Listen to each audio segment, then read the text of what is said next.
So this is really important to think about Black History Month as we're service members in the realm of education, because this is a policy strengthened initiative. So thinking of who we've invited here, these are all people who have not only had their own experiences as Black students, but also have some connection as, former faculty, college access professionals, and those who have opened the doors for other students. So today, I am your host, and I am the Advise Michigan Expansion Coordinator. My name is Jahshua Smith. Also joining us today is Chris Rutherford, who within the Michigan College Access Network serves as our Director of Community Mobilization.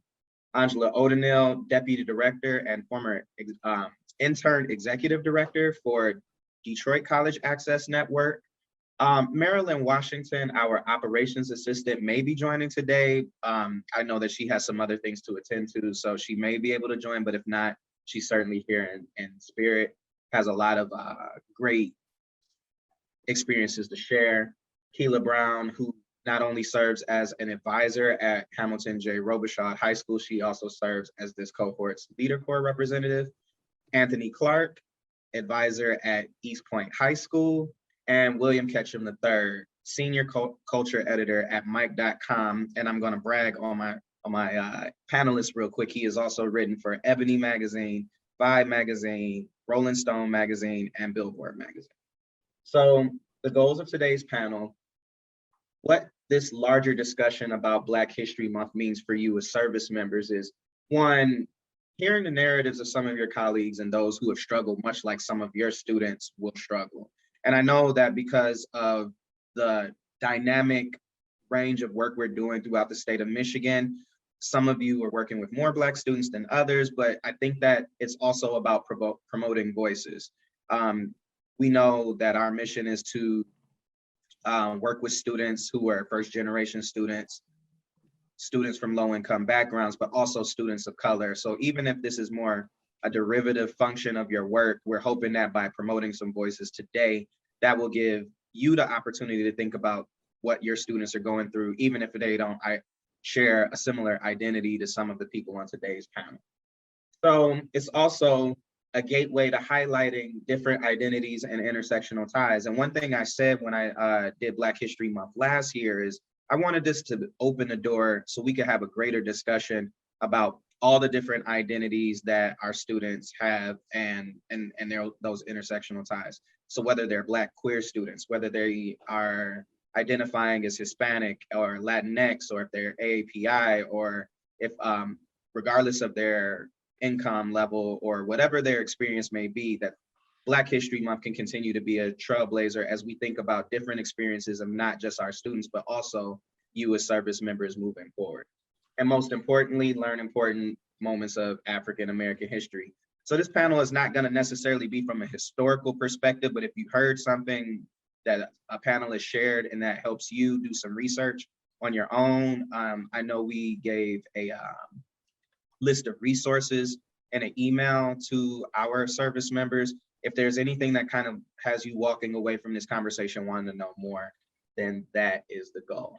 So I'm going to stop sharing, and then I'm going to introduce my panelists in the order that I have them in my list. So Chris Rutherford, what I'm going to do is with each panelist, I would like for you to introduce yourself and then talk a little bit about your college access journey. Great. Well, thank you. Then welcome everybody, and great to see you. It's a wonderful opportunity to share not only Black history, but I believe that Black history is the world's history. And for me, there is no separation of one's history. There's only the truth about the world's history, and what we've lived through for most of our lifetimes is one piece of history. And so it's important to lift up the history of others, particularly of those here in America who have contributed to this country as equally as anyone else, and with as much sacrifice as anyone else. And so very important discussion, and thank you, Josh, for hosting it.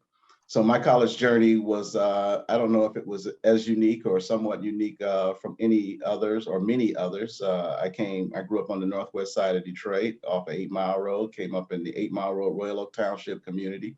I have 3 brothers and 1 sister, and I was the first one to go to I wasn't the first one. My brother actually went part-time to school, and so he worked, my oldest brother. Let me go down the line for you. My oldest sister didn't go to college. She went straight into the work world after graduating from high school. My next oldest brother went into the military. And then my next oldest brother paid his own way through school. He had the grades and everything, but didn't really know how to access college. Our family, we're all first generation. And so accessing college, knowing that we wanted to go and knowing how to access college were 2 different things. My next oldest brother was an artist. And so the high school that he went to in Detroit, all the teachers rallied around him so that because he had a promising art talent and rallied around him to make sure that he got into an art school in New York. And so, which was very expensive. He had some scholarships, but the scholarships didn't equal what the tuition was. And so it nearly, I wouldn't say bankrupted our family, but put us in a real financial bind when it came to the conversation of college. And so through my high school years, particularly 11th and 12th grade, I didn't even think about, if I could go to college. Only thing I knew about college is, yeah, I should go, but it's so expensive and I know my family can't afford it. So I'm not going to take going to college serious. And so I didn't. And therefore, my grades went down in the 11th and 12th grade. Luckily, we had some counselors in my school that said, I know you don't have the strongest grades, but there are some programs. We know that you have the aptitude. We know that you demonstrated the aptitude. And so we're going to make sure you get there. But even then, I didn't believe I could go to college. It wasn't until the Christmas of my senior year that my mother gave me a Christmas gift, right? And in the Christmas gift was this big, heavy box. And when I opened the box, it was 2 dictionaries, a 2-volume set of dictionaries, right? And in it said, for a young man who's going to college.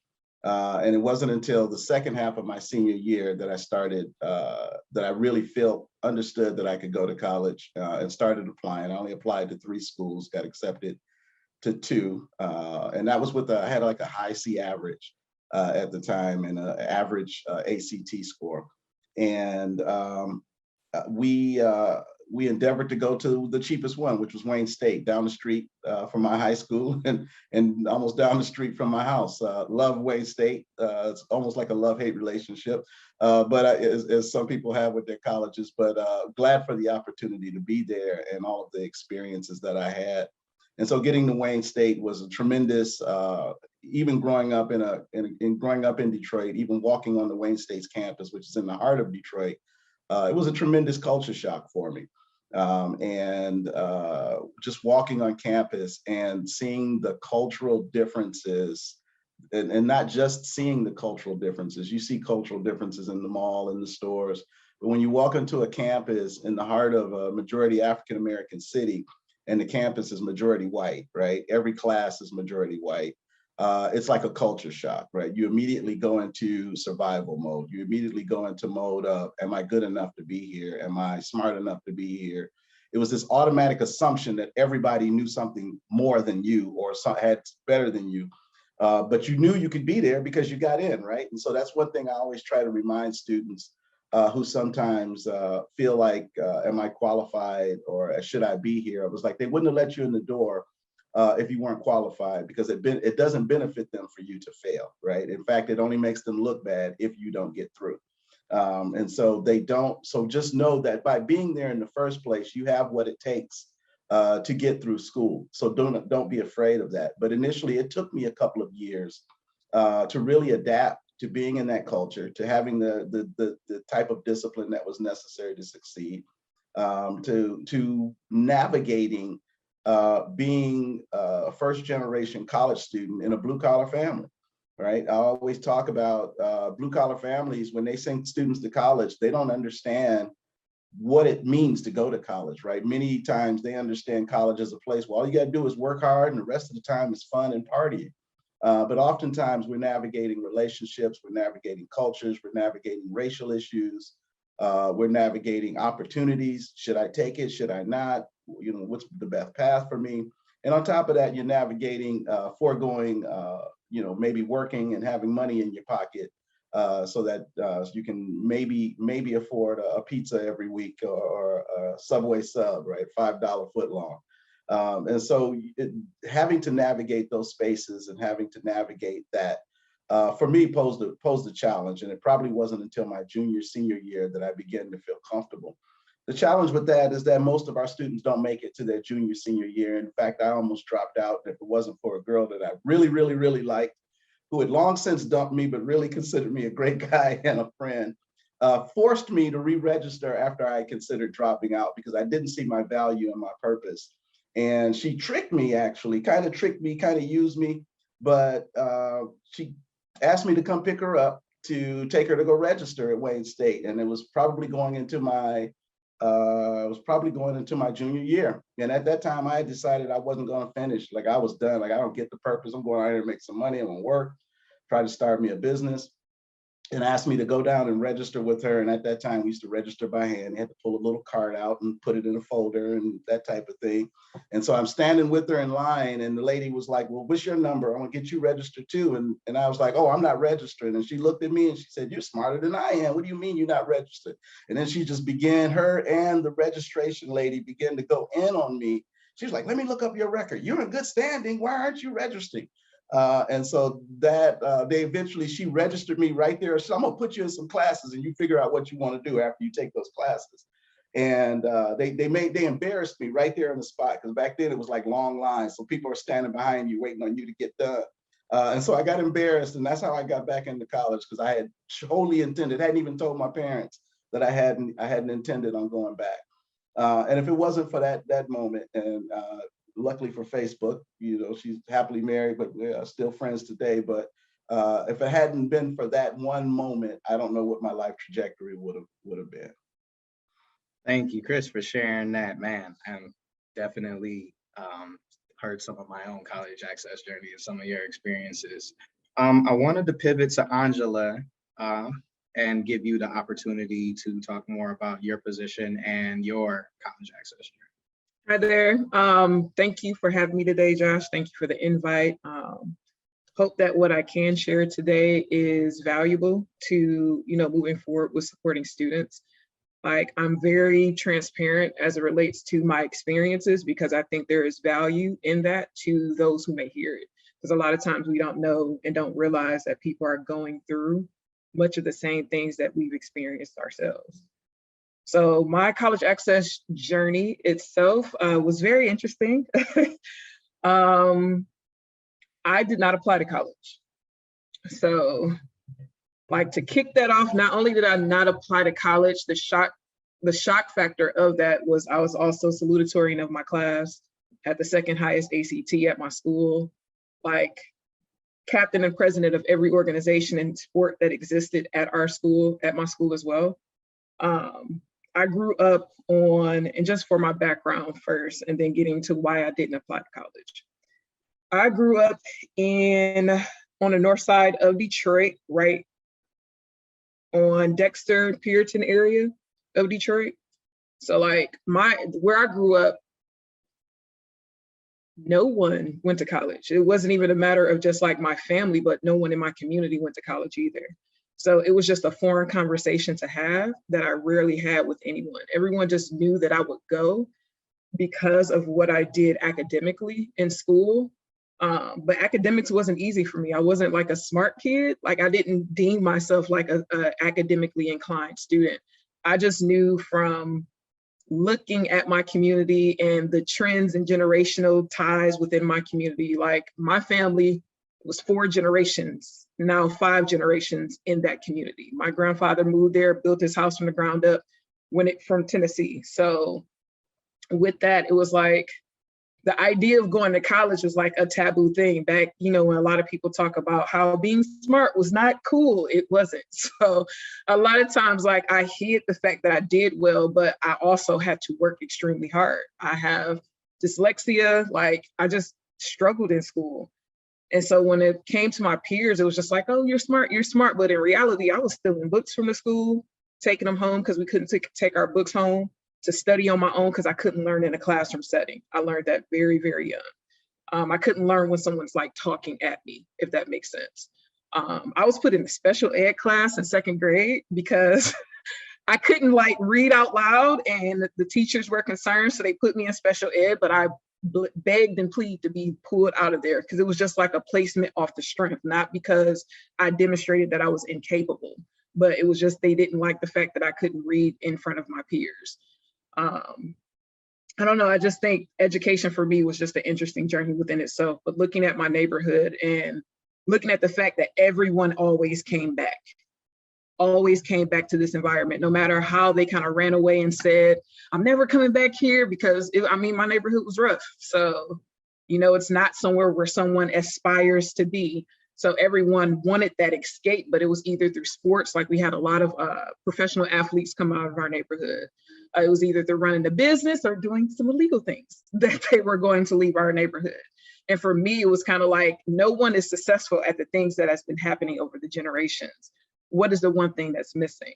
And for me, it was education. Nobody went to college. Nobody took school seriously. So I was like, if I do that, maybe that will be my ticket off of Puritan. Like, that was my constant like fight as I went through school. Was like, just maybe if I focus on school and just try to figure out how to make it work, that will be my ticket out of here. And that's where I just put my head down and just honed in on that, like as it related to figuring out what was next for me.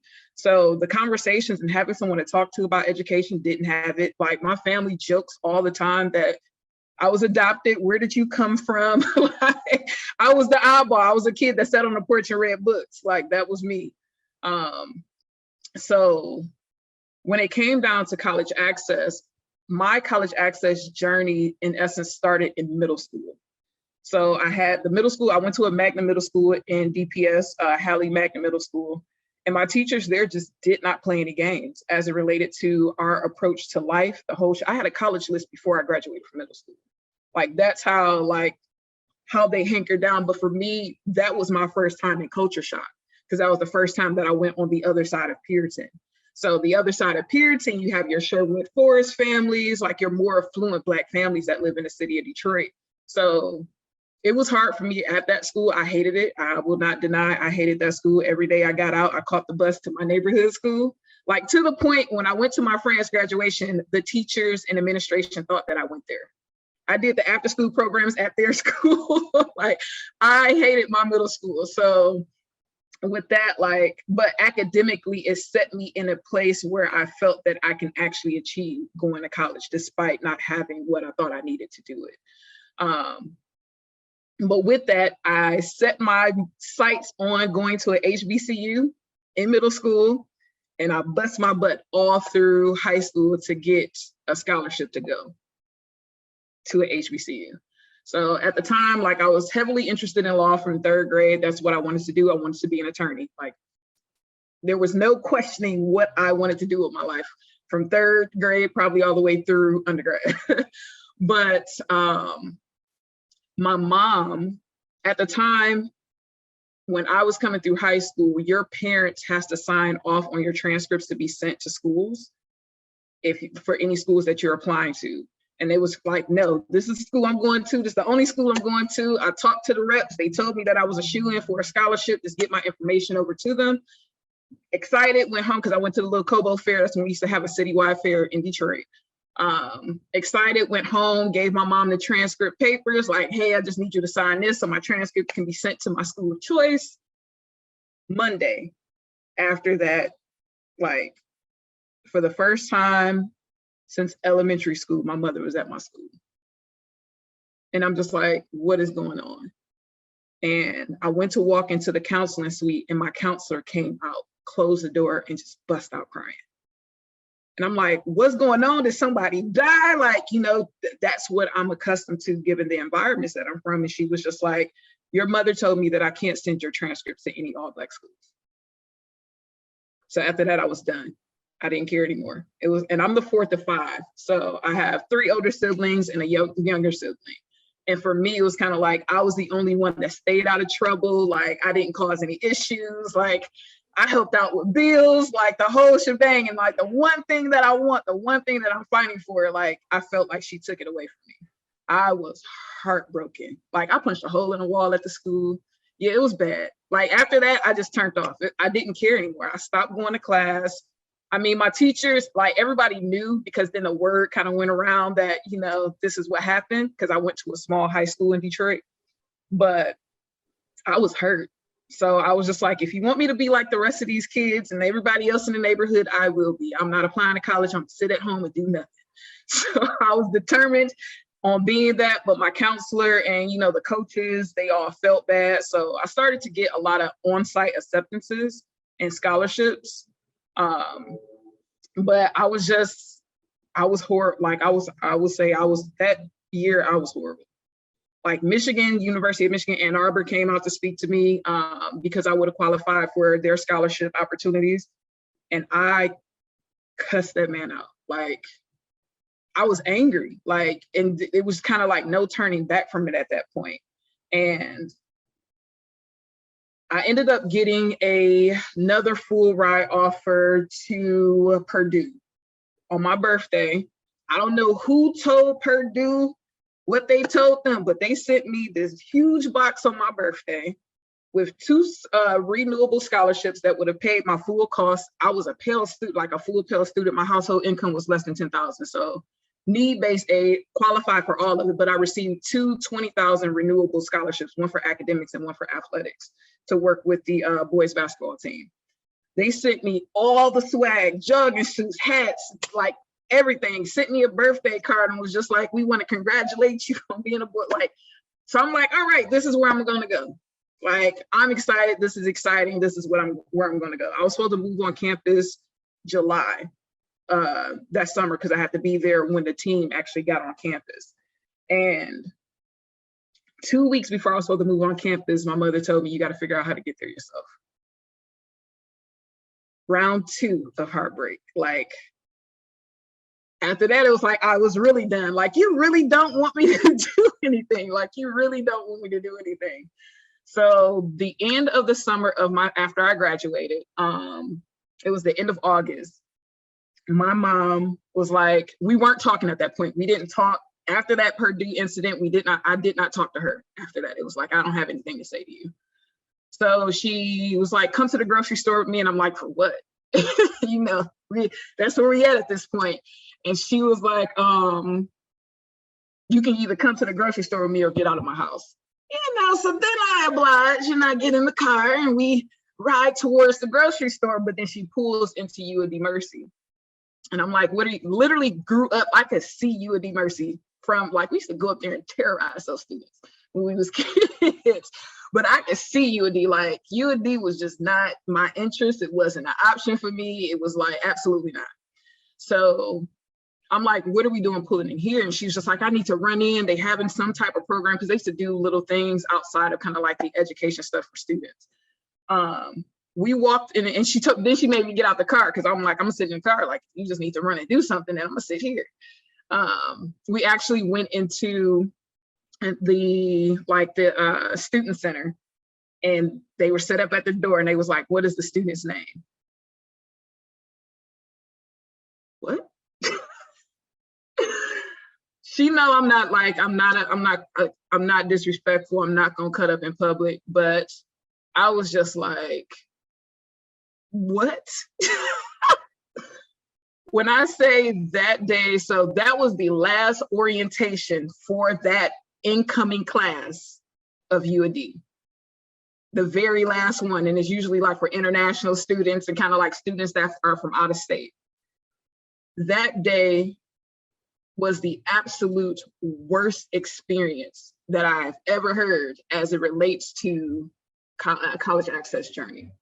Like, went through the process, they separated the students from the parents. The parents went to a workshop, the students went to go meet their academic advisors, but we met them in a group.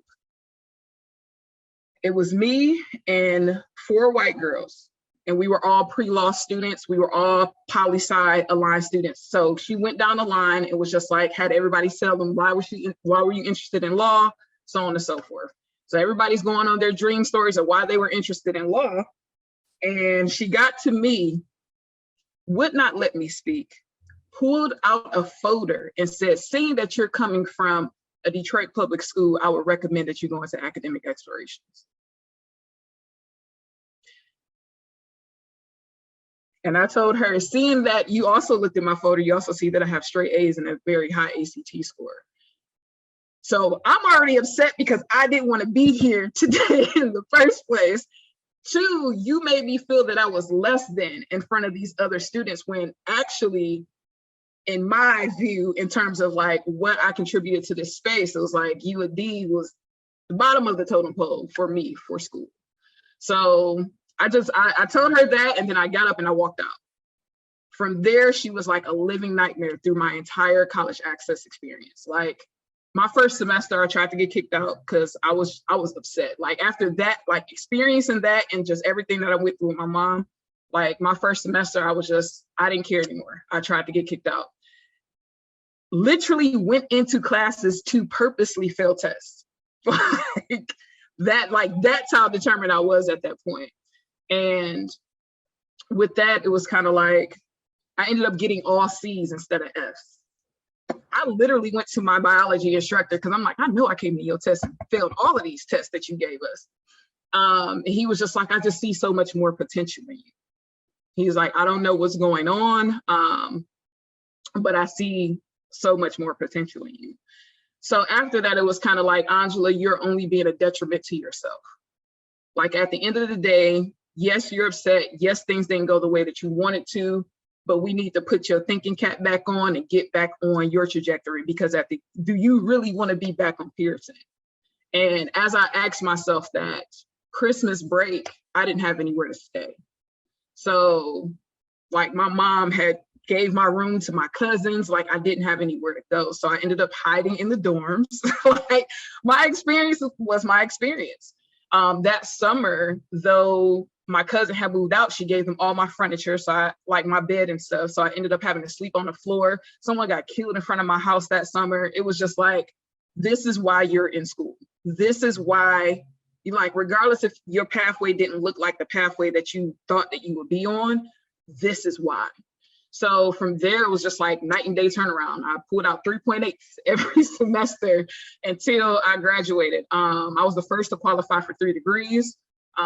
They've never had it happen. They ended up putting a policy on the books because they've never had it happen before. Because my thing was, I'm not taking classes for decoration. I'm here on scholarship.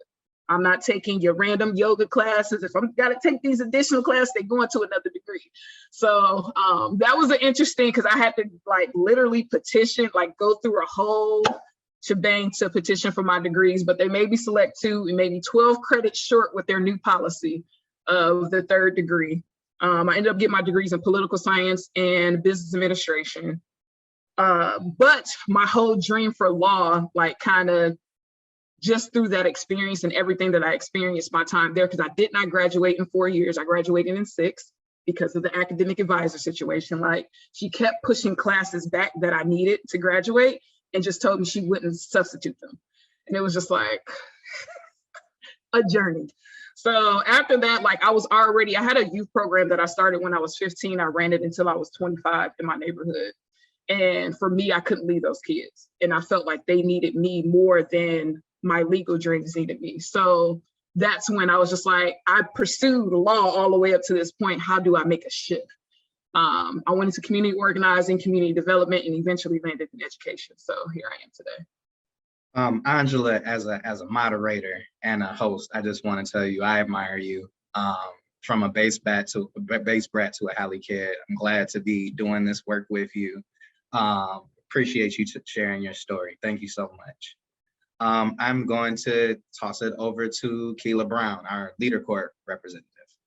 Thank you, Josh. And just thank you so much for giving me the opportunity to be on this panel again for the 2nd year as the LeaderCorps rep. I'm super excited. But yeah, my name is Kela.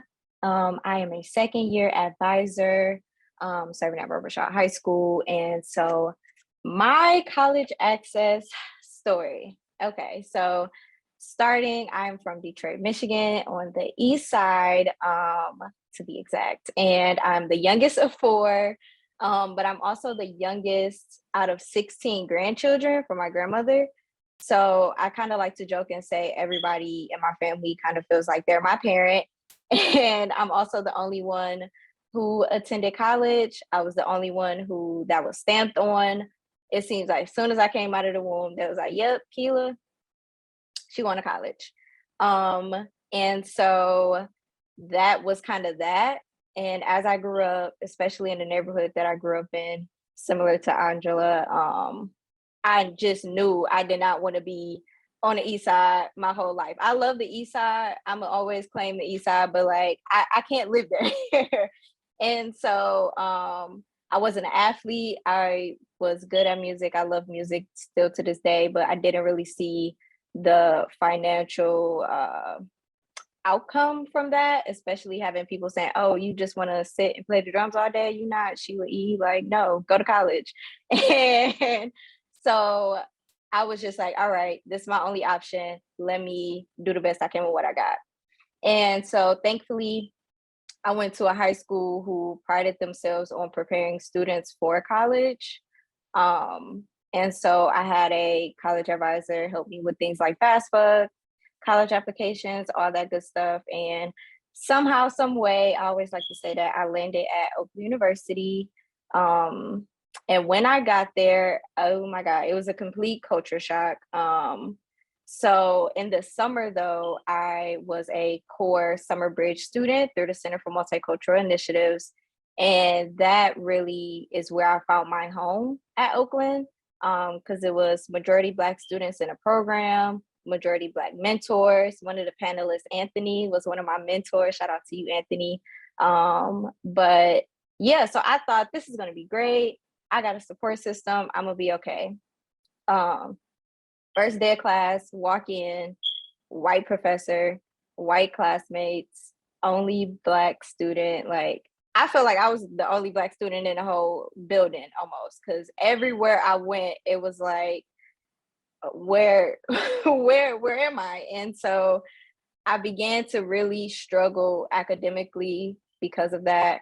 I felt like no matter what class I was in, for some reason, I did not belong in that class. And no matter like what I said, or just my view and my outlook on life, coming from where I come from, having a family that I had, sharing those experiences in class was like, it was exotic, if you will, for my classmates. And I didn't want to feel like an experiment. I didn't want to feel like, here come this Black girl talking about all these Black girl issues or whatever. So I really almost shut down academically, because socially outside of class, I was a part of the Association of Black Students. I was still involved with the Center for Multicultural Initiatives. Like, I felt like I belonged socially, but for some reason, whenever I stepped in somebody's classroom, it was just a complete like night and day experience.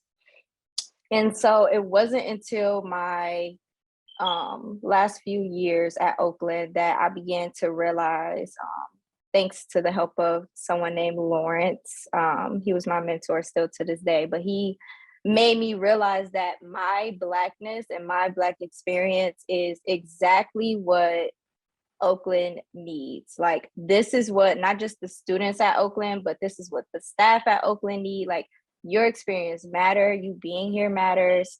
And so take this space, like take up the space, take all the space, if you need to.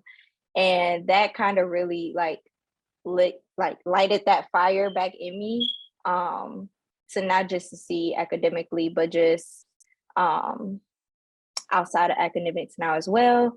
So being back at Oakland now in a higher education program, I'm starting to realize a lot of the things we're learning in these courses regarding like equity and higher education are things that a lot of students of color experience and go through. And so having that experience of, oh, wow, like this is actually a thing, like sense of belonging is like, this is a thing for students of color. And, these are some of the resources that really could have benefited me and like really could have made my experience different. And now I'm just like sitting there, like, just imagine if another student of incoming freshmen had the resources that I had in my last year during their first year. Like, just imagine what they would do and accomplish. And so that is my college access story.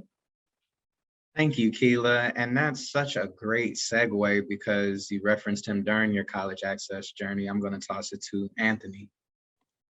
Good morning, everyone. My name is Anthony Clark, and I am a first-year college advisor working at Eastpointe High School.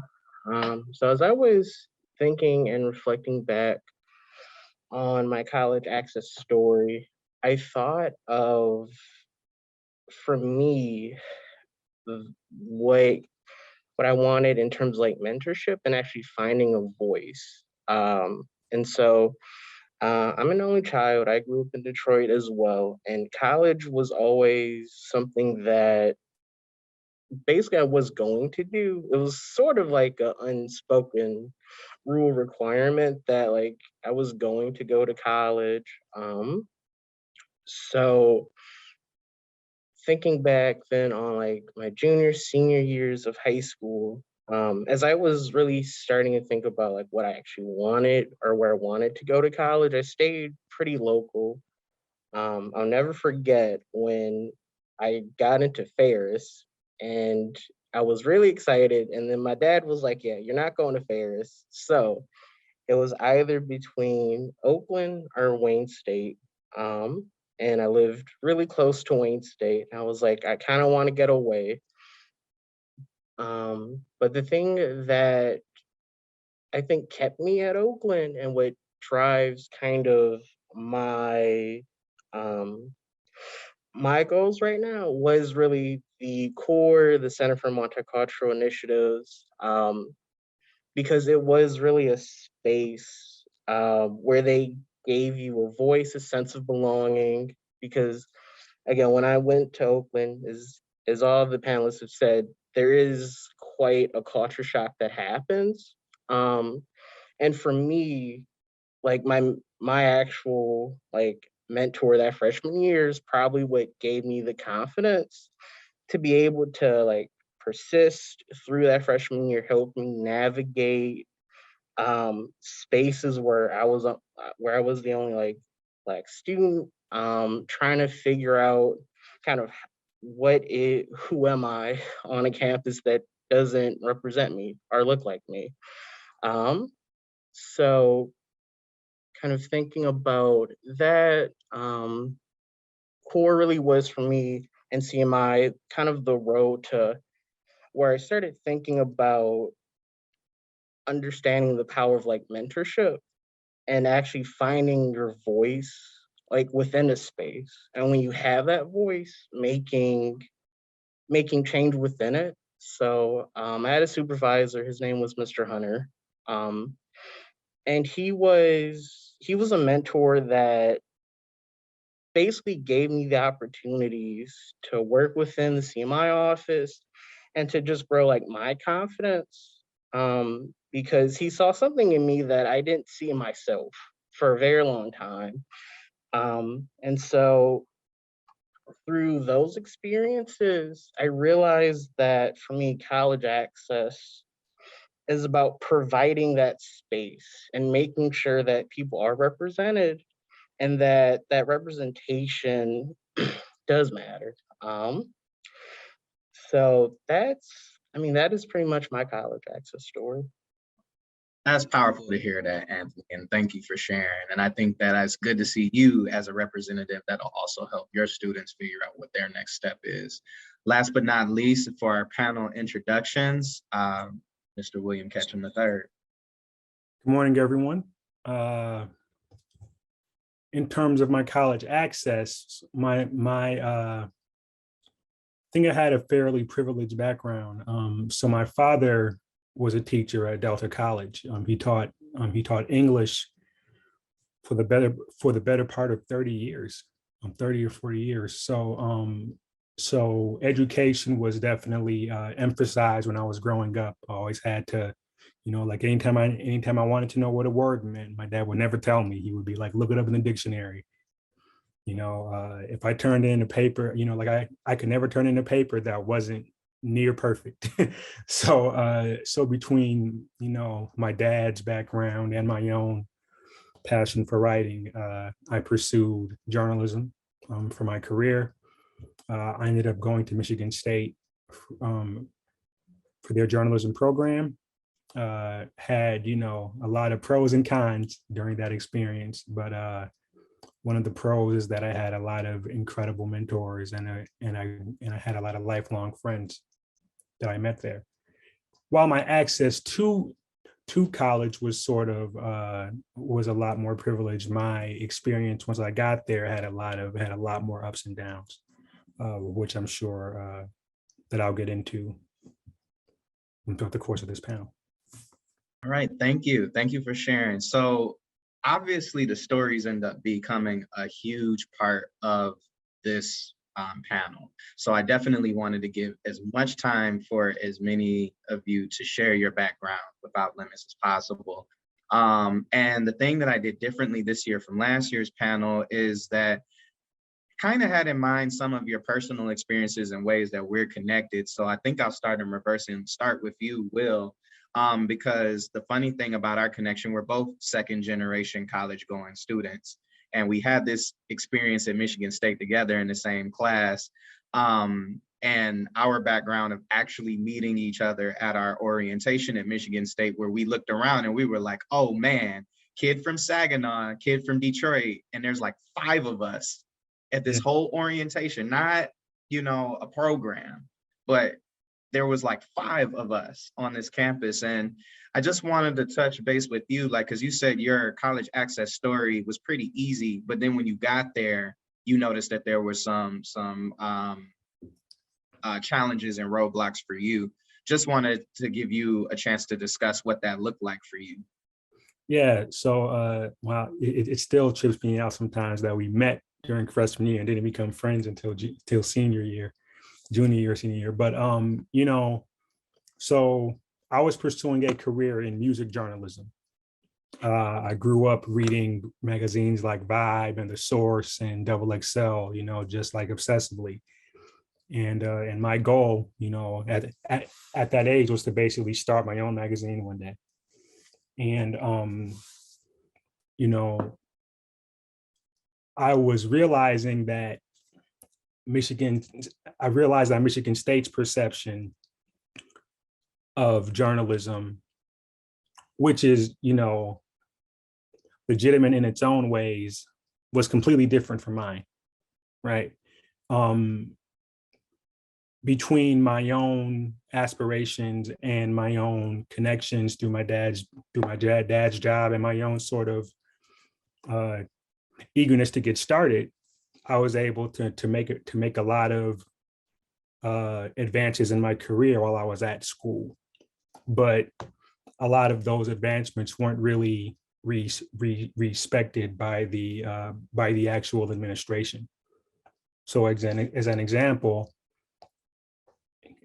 and at least one internship is required to graduate from Michigan State. But you have to have the internship after you take a certain class.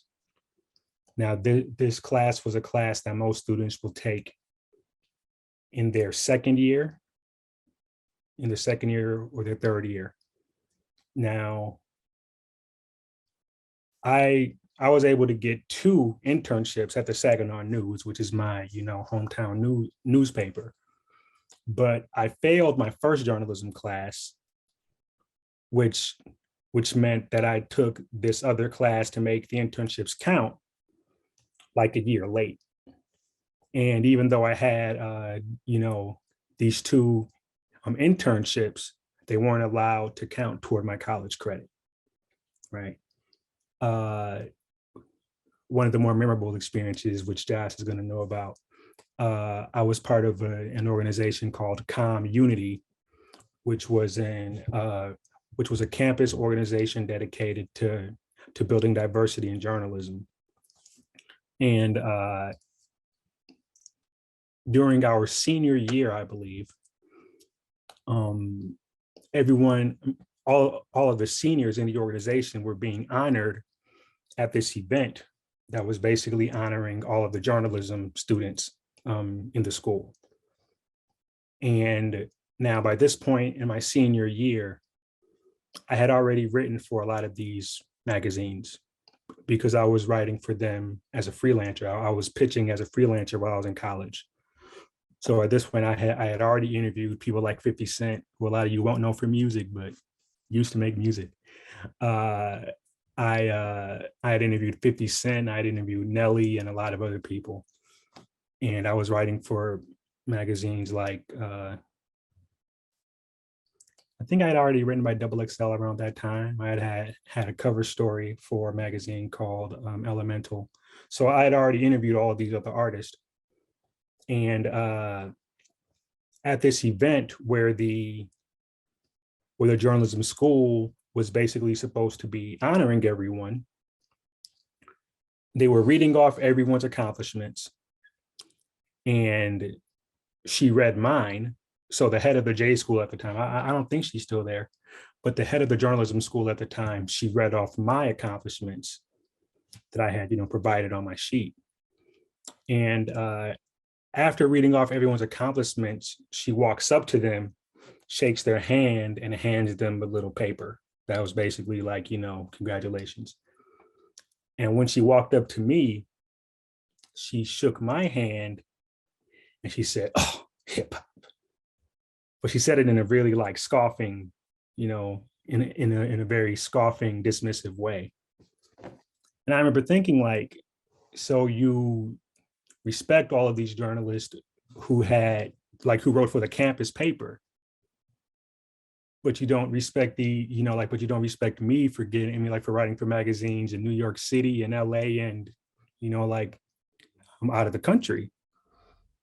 And like that, so my experience,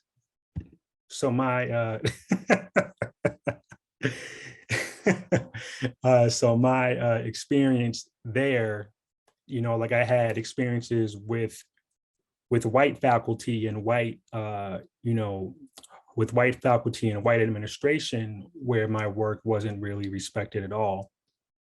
Whereas by like contrast, I had Black professors who were like legitimate mentors of mine. Like one of them I still talk to now, and it's been like more than a decade since I left college. I had another professor who had taught an international journalism class, and in a group project where I didn't do the work, he basically called me to his office and he was like, "Hey, your classmates so your group mates told me that you didn't really participate in this project.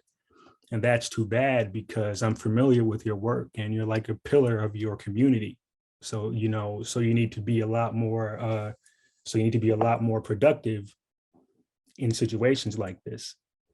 So, so my experience in Michigan State has really has sort of these like seesawing experiences of Black faculty who respected what I had to offer and who took me under their wing to make sure that I would live up to my potential, and white faculty that didn't really respect what I had to offer at all, or who didn't necessarily, or who had like a very limited experience of what a journalism career or of what a journalism educational experience looked like. Now, fortunately, all of it worked to my benefit in one way or another. I either learned from it or, I learned from all of it, but my experience definitely sort of has like both of those perspectives. I appreciate that so much, Will. I just and then thinking as a student how cool it was in terms of representation. Like I would literally read one of your articles in XXL. We'd be on different floors. And I remember as a journalism student, how that comment reverberated for us as a community, because it was notable that it was like you were a superstar. it was a superstar in a certain genre, and that still felt like no matter how much of a superstar you were, a faculty member could say something like that and not just demean you, but also demean a lot of the work that we were doing. So thank you for sharing. And, you know, what makes it so interesting is that when you're in school at that point, it's the respect from faculty, like, still means a lot, you know, like, it's not just like it's a random comment section of someone saying that your story sucks, you know, like this is someone who's basically supposed to be sort of like the pinnacle of journalism, or at least the pinnacle of journalism education. So, you know, but honestly, things like that were really valuable to me, because it made me realize that just because my path isn't isn't the path that they would have, that doesn't make my path any less legitimate. And I think that a lot of the stories that were shared by the panelists, even when they were, you know, introducing themselves, that's, you know, like a further proof of that just because your path isn't the same as everyone else's, that doesn't mean that you are any less likely to succeed, or that your path is like any less legitimate. Yeah, and you brought up a great point about how that representation was able to offset that. And that's something that was pretty consistent in the panelists and what we've shared so far.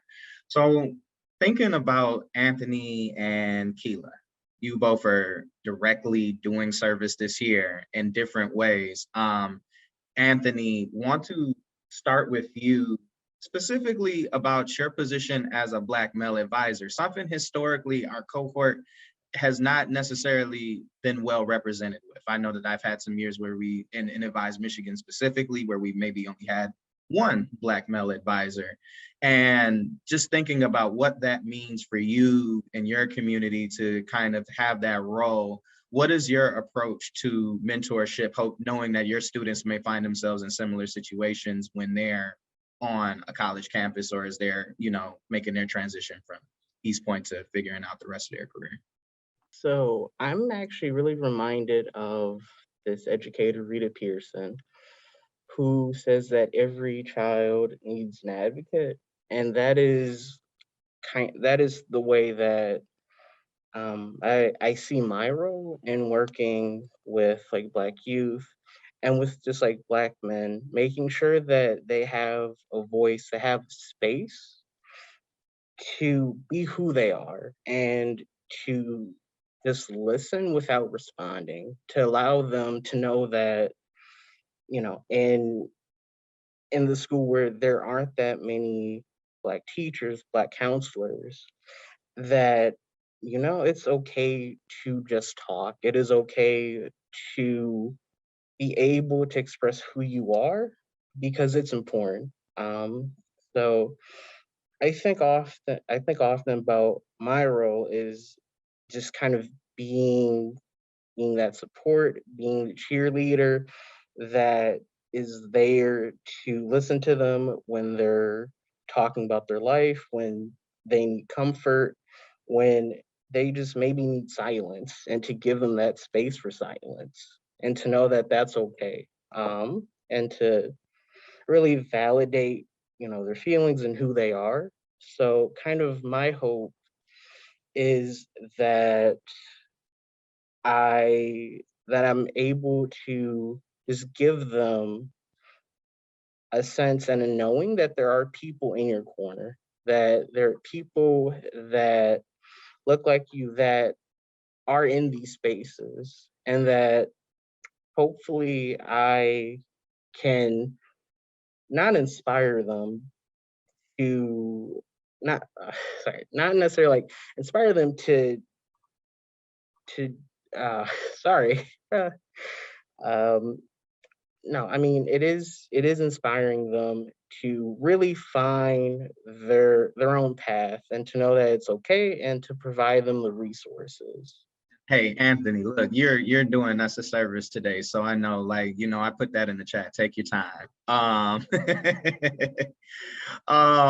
Thinking specifically for you, Kela, you're kind of doing double advocacy duty, because, you know, one, the LeaderCorps representative position for Advise Michigan and for all the advising corps is a pretty intense role. It adds on a little bit more of a workload to the work you're already doing. But I've always found Robichaud to be one of our more interesting sites as a school that we partner with, because they're kind of in a district, you know, they are a Dearborn school, but they are in this district that is not Dearborn schools, which, you know, means that some of the resources that Fort Center High, and this is even since I was a student, I know there's an imbalance with what Robichaud receives being a part of the different districts. So what is your approach to advocacy, and knowing this is also your second year in that position? So yeah, everything you said is true, Josh. So honestly, I have come to terms with being at my site as I am like almost everything but their college advisor for a lot of students. That's oftentimes at the bottom of the list of things that I do. I could have like 20 students come in and we can talk about like everything under the sun, but like college and post-secondary related issues. And that's mainly because, like you said, we are a predominantly Black district in a predominantly white area, literally isolated from the rest of Dearborn and Dearborn Heights, like school districts. So resources are little to none. Teachers are little to none, and even like African-American teachers, little to none. So I try to advocate for my students in a way that they can like really be receptive of and understand, and B, like they could get more out of it. So a lot of my students, they have like everything else to worry about besides college. A lot of my students don't know where they're going to get their next meal from. A lot of my students are getting kicked out of their homes, if they even have a home. Students, like, they have full-time jobs and work more hours than I even work. And so, you know, who am I to like come in and just be like, oh yeah, make sure you apply to MSU and do your FAFSA, and, you know, I need you to get the scholarship done, especially for the students who that may not be, like I said, top of their list. And so I really try to make sure I'm being equitable with that, allowing them to express how they feel to me, as well as like tweaking it a little bit. So like, okay, you know, we could sit in my office and talk about, you know, music, sports, pop culture, or whatever, but let's talk about where you see yourself in these, like, in this atmosphere, in this space. Like, what type of person are you going to be? Or, you know, okay, you tell me you are stressed out because you don't want to go to school, but you don't want to continue to be homeless or to be broke. So let's figure out let's just create a path. It doesn't have to be MSU. It doesn't have to even be Henry Ford Community College. But let's get you to where you want to be. And then in terms of LeaderCorps, I kind of like to take that same approach, especially for my advisors of color, because we are rare. And so I really like to make sure that I am advocating for them outside of the realm of Advice Michigan and AmeriCorps. So checking in on them personally, like even after PDs, I'll check on some advisors, like, you know, how did you feel about the sessions? How did you feel about whatever? Like, you know, how can we bring these resources back and make these resources make sense for our students who may be the non-traditional student? Awesome. You guys just keep giving me wonderful segues, because Onjila, like hearing Kela talk about like those, you know, those resources, things that some of our Black students are kind of facing as challenges, like not really knowing, you know, they've got family things going on. They've got to know where their next meal is coming from. Are they providing that meal? And one of the things that I've loved a lot about our partnership is that, like, one, you have this incredible knowledge of financial aid, which is like a huge either deal breaker or game changer for some of our students. But I also enjoy when you provide professional development that comes from an understanding that everybody's life journey to their senior year is different. And I think now, having heard your college access story in full, I know that guides a lot of the work. So I just wanted to give you a chance to kind of talk about, like, you know, how in your role as deputy director, do you work with these communities and utilize that kind of like knowledge to make sure that our students are having like financial opportunities to go to college, that no one is taking advantage of them, but also to do some of the real groundbreaking work that even our advisors still struggle with, and that's touching base with parents and helping them understand that even if they're not on board, this is a great opportunity for their students, and honestly having the social currency to be able to actually go in there and have those conversations. What is your approach to kind of making that all come together? I guess like what you said, it does resonate and go back to my story and kind of like my experience as a student. And I try to, so in my role specifically, I work with the professionals that serve students. And I've always, because I come from community organizing and community development, I've always saw myself in this work as the people's champ. I'm here to advocate for the people that need, not necessarily to appease the funders or appease, you know, the people that are in these high level discussions, but make sure that the voice of the people is at the table.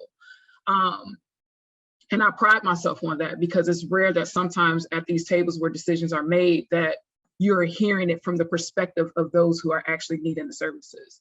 So, you know, it's not always, you know, smiled upon in those spaces because it shakes up the norm, but it's what's necessary.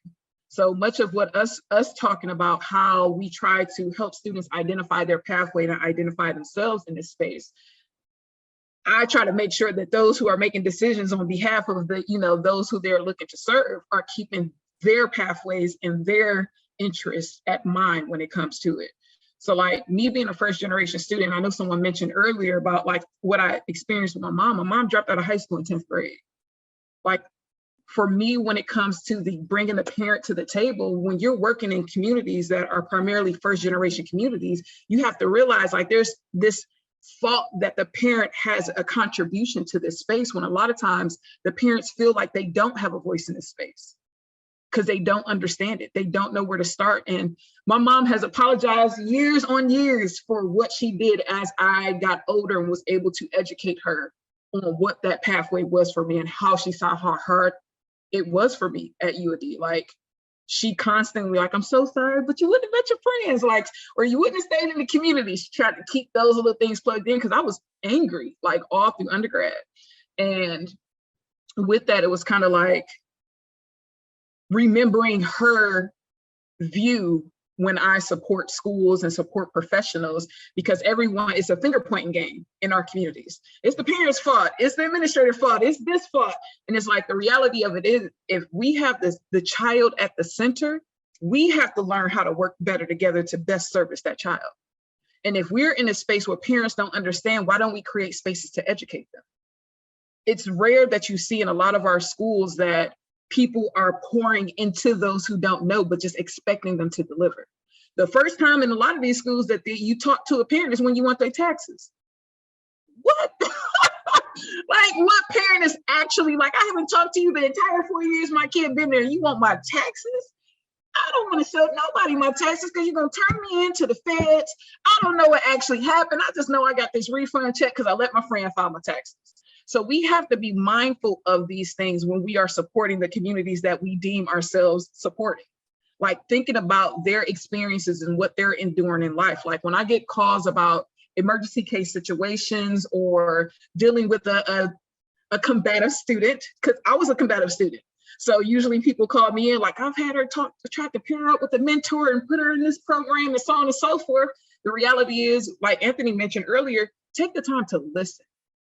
A lot of times because of these students' pathways, they've already determined what their life is going to look like before they even enter high school. So like for me, like when you meet a lot of these kids, it's like, I got to get a job because I have to help at home or I have to help my siblings. They're thinking about their real life, everyday experiences that extend beyond this social space that they have to be in. Because if it was up to them and the truancy cop wouldn't show up, they probably wouldn't be at school either. So we have to keep these things in mind and take the time to listen to them, because when you listen to them, then you can break down the barriers that they've built on misinformation or poor experiences or bad relationships to help them build up to where they need to be. Like I had a student straight tell me, pretty much, why are you here? I cackled. I know y'all said the east side, but I'm from the parks on the west side. So it's like, we could go there. I will go there with the kid. It's not like, at the end of the day, you're not gonna talk to me crazy. I'm not gonna talk to you crazy. This is how we gonna work. And that was like the first shock for her, because usually in those spaces, we are dictating to kids what they should be doing and not explaining to them how to actually get there and helping them define their whys. So that's what I try to train professionals on. I know you have your objectives. I know you have what the district is telling you that you need to do in terms of FAFSA completion and application completion, but you can get to those goals a lot easier if you help them understand why. Why are they there? Because those are going to be the very tools that's going to help them survive on the other end, not how to do it faster. Not, not some of these other things. The point of survival on the other side is understanding why you're there and how to navigate those, like how to best navigate those spaces based on who you are. And a lot of times we don't spend that time with kids. And with her, literally, I had a 20-minute conversation with that student. She was like, she wanted to be a CNA. I'm like, cool, how you do that? So she told me, she pulled up the site, it only costs $500, it's 2 weeks, it's a 2-week program. And I'm like, but what do you want to do with your life? And she like, I like to help people. I like being in a hospital, so on and so forth. And I'm like, so why CNA instead of anything else? Because I don't like school. Every school environment is really what you make it, 1. 2, but every school environment is also different. So when it's not high school on the other side, it can look completely different if that's how you set your trajectory for it to look different. But what I did have her do, she was like, but I'm trying to make money, so on and so forth. School takes at least this many years, because that's where we at. Our kids don't know the investment in self, that long-term investment in self and that payoff at the end. So I had her pull up a CNA job. Let's get to it. We want to make money, pull up a job. The job makes just as much as somebody who works at Victoria's Secret. So I was like, let's really talk about this, because when you hit a certain point as a CNA, you're not going to be able to elevate without credentials. Then you're going to end up back in school, which you didn't want to do in the first place. So now, why not do it on the front end when somebody else is paying for it? And she was like, oh, I didn't realize that. The next thing you know, she did college out that day. Her mama was, fun. She was like, my mom ain't gonna do the fast. So I'm like, call her. We could play, but I can play this game. I'm here for you at the end of the day. Again, I'm the people's champ. So her mom was upset. Why you calling me? I don't need. And I explained to her, she's like, she want to be a CNA. Explained to her like the pathway. Next thing you know, mom's doing a FAFSA. Student completed a FAFSA, completed her college application all in one sitting within an hour time span of me just sitting down having a conversation with this kid. So when I approach my work, much like Josh was saying, like I approach it with this energy. Like it's not just about doing your job, it's not just about these outcomes, but it's also about your approach to make sure that you are truly vested in where these kids are. But on the flip side, make sure that you are also vulnerable about your experiences, because you're telling them these things because of what you experienced, but you're not telling them your stories. You're telling them like, I've been through that, I know what this is, so on and so forth. But what did that mean to you at 17? I know I was fighting everybody. When I decided not to apply to college, everybody was kind of like, what? I'm like, don't talk to me. I don't have anything to say to you. I told you I was cussing out admissions reps. It was like, it was go time. You want to talk to me about something I made a decision on, it's go time. So I approach kids in that way. Instead of me telling you what you're going to do, tell me what you want to do. And let me help you identify how you actually get there. And that warrants the most success. So the more that I kind of pour into that space, and we get hung up on the financial aid complications, so on and so forth. But the reality of it is, get the things done, navigate the monster after. At least you have a choice to make because you put your hat in the ring in the first place. We can battle through everything else on the back end. So I'm very passionate about this work. It really gets me riled up and going. So excuse me.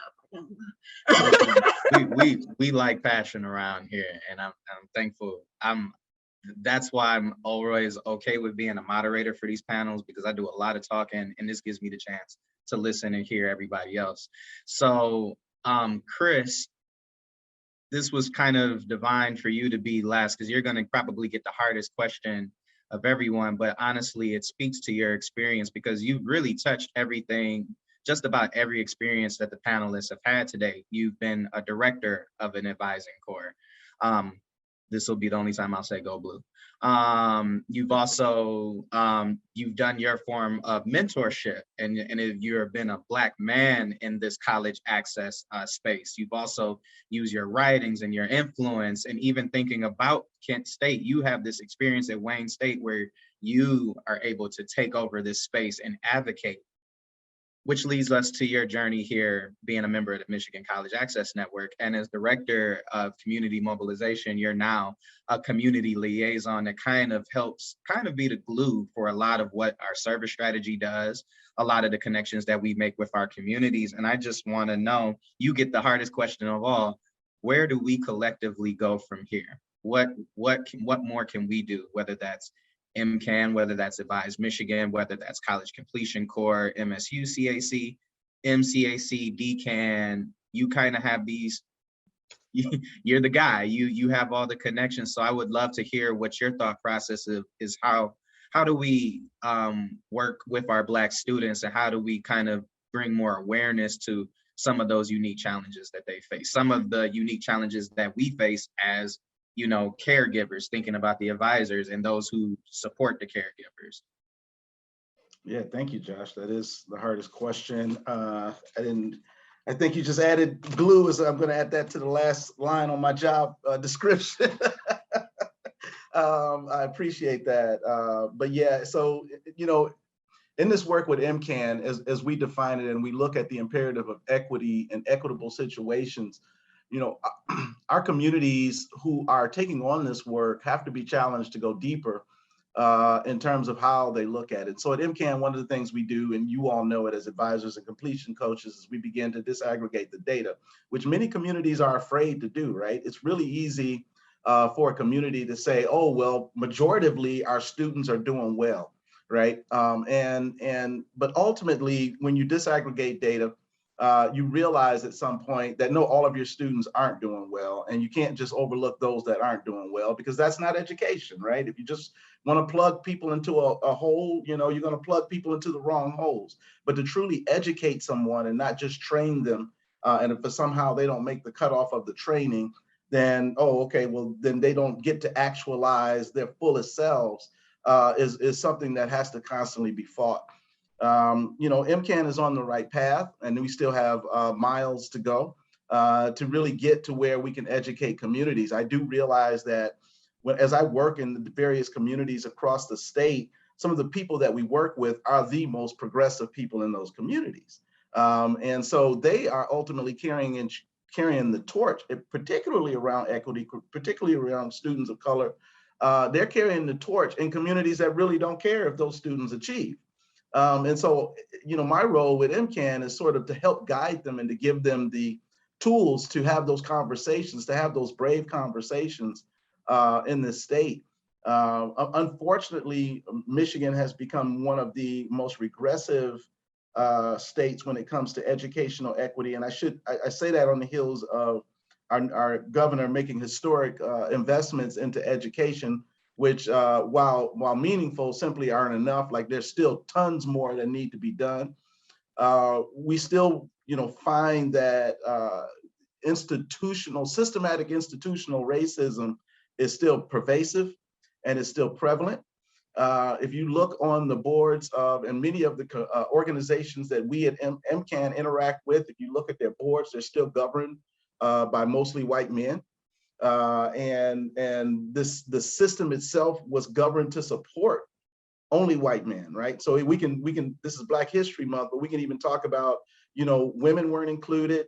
Definitely Latinx wasn't included, Asian Pacific Islander. When we talk about the system and the structure of education, none of those things, the system was not designed to support any of those peoples, right? And so most importantly, we are still dealing with that system in Michigan today. And in a lot of ways, the system in Michigan got good enough to where others could move through it, but it still doesn't do a very good job, and particularly our institutions don't do a very good job of breaking that sort of systematic culture, particularly on college campuses, and particularly with supporting our K-12 systems, which are still hugely disproportionately unequal and inequitable, right? And so when we talk about how do we break that, we have to continuously advocate and continuously fight in those spaces to move people from their comfort zones. And when I say people, I mean people who are making these decisions of how and where our students will go to college and how and where our students will be educated in this state. We have to be dogmatic, right? And you know, Frederick Douglass says, "Power concedes nothing without demand. It never has, and it never will." And you alluded to that around, you know, to my activism when I was in college. When I say I made my decision to stay in my junior year, I also made my decision to become a student activist, right? Which culminated in my junior senior year, sort of switching over to both, which culminated in us taking over the building to create the Africana Studies Department, right? To create a degree granting department in the history of African people around the world. And up until that time, the prevailing ideology was that Africa had no classical civilizations that were worthy of studying that contributed anything to world dialogue. Well, we know different now. We know that they not only had prevailing classical, so-called classical civilizations, but a lot of what we know now was developed on the continent of Africa. And a lot of the mathematics we use was developed on the continent of Africa. A lot of the linguistics that we use were developed on the continent of Africa. So we know different now, but still we have institutions that are trying to dismantle that knowledge, right? Are actively now trying to dismantle or underfund African-American studies and Africana studies. And we didn't take over the building to create that department to just inform Black students. We took over the building to inform all peoples of the contributions of the descendants of Africa around the world to world culture, right? And that's why we call it Africana Studies. It's now called African-American Studies on campus. For some reason, they changed it. For me, it was about diluting the impact of what it could have, but that's a whole nother conversation. But most importantly, to understand that these institutions and these roadblocks exist. They exist more sort of covertly than they do overtly. Institutions are doing things, right? But they're not changing the culture and the dynamics that are embedded within their systems. Having worked at the University of Michigan, one of the things that was stunning to me getting there, not that I didn't kind of know that, but to see it in black and white and writing, is that the average the average family income of a University of Michigan student is $150,000 a year, right? And that's the median average of a University of Michigan student. Obviously, we know what median means, and you know there are some that are at the top. But then you have students of color, and particularly African American students who come from communities where the average median income is $30,000 a year, right? And so when you look at that disparity and having to walk into a college campus, it's not just about having a program for a Black student or having a program for a Latinx student. Well, that's important. It's about how do these students engage this culture and engage this atmosphere where everybody on campus, well, not everybody, but it feels like almost everybody has more than I have more opportunities than I have more knowledge than I went to better school than I did, right? And so how do I feel comfortable when I arrive on campus?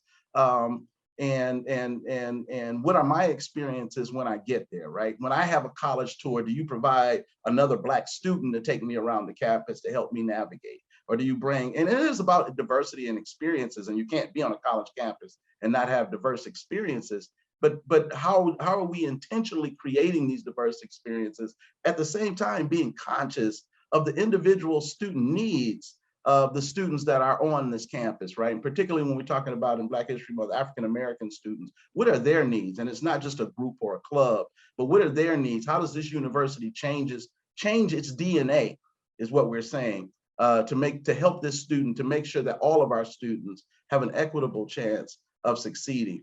At MCAN, we do a lot of that work. We have a lot of those conversations. And I'm telling you, it's like chipping away at an iceberg. As much as the top that you get, that you get able to chip away, there's another mountain underneath. And so I'm not saying it's impossible, but we have to be able to be a lens of being engaged in this fight for the long haul, right? It's not a quick fix. It's not a 1-2 year thing. It's not a grant you can apply for to do it, but it's successively being dogmatic and demanding that things change. Not that they need to change, but that they have to change and that they will change. And for all of us in some way, we have to find where we fit into that conversation as we begin to have that struggle. And we begin to take on that struggle, I should say. Doesn't mean everybody is a protester. It doesn't mean everybody has to lead an organization. It doesn't mean that everybody has to be social justice, but wherever you find yourself and whatever space you find yourself in, what is your discussion and what is your conversation around what is equitable and just for everyone to achieve in this culture? We still have people today that say they spend too much money on education. We still have people today that says Detroit Public Schools has all the money that they need and they just don't know how to spend it right, and that's why the students aren't learning. You know, we still have people who are sitting at the top of government, who are sitting at the top of institutions that are making these decisions. And so if we don't demand from these people at every instance that we're able to, whenever we're in a room with them, that what you're saying is incorrect, and this is why, and this is what equity means, and this is what you need to be doing. You know, if we are not actively engaged in that individually in the spaces that we can, it's going to take even longer for us to get there if we ever get there. And so I'm committed to doing whatever, being whatever. I serve a lot of time as in mentoring people and talking to people. I'm not a protester anymore, although I used to be the person that if you said pro, I said test, you know, and let's go, right? All I needed was a jacket and my fist, right? Because I was going to hold it up in the air.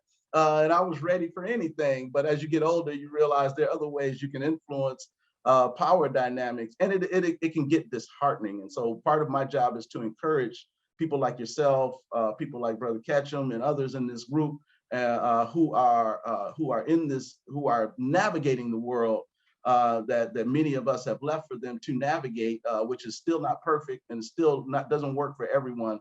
But how can I continue to motivate you and fill you with the historical knowledge that's necessary for you to build off of? We don't have to reinvent the wheel. Our ancestors fought, died in blood, and paid for us to be in these spaces. And we don't ever have to be apologetic for sitting here or having these discussions. And we don't ever have to be apologetic no matter where we take these discussions and how we raise our voice, because you know the debt has been paid for us to be here, and so we belong at these tables, and we belong in these conversations, and we have to hold these conversations and guide these conversations as much as possible. I'll stop there. I know we're running out of time. No, that's great. We still have 5 minutes left, so I think that's great. So when I envisioned this last year, I had these great bullet point questions that I found that this year everybody was answering just by sharing their experience. So by design, I think we're coming up on time, and to kind of leave with some lasting reflections in these last few minutes. I just want to say thank you to each of the panelists for not just sharing your story, but also sharing a little bit of expanded, knowledge, utilizing your expertise to touch on certain ways that our advisors, our coaches, and whomever else, our staff can be doing and more outreach with Black students specifically. My challenge to everybody is like Black History Month is just not, it's not, what's the word that I'm looking for? It's adequate and it's not adequate. It is the greatest catch-22 to me personally, because it is better than what a lot of our communities are offering. And it is kind of one of the few things that are putting feet to the fire to say, you will do this, you will discuss this for this time. Not gonna bring up that it's during the shortest month of the year.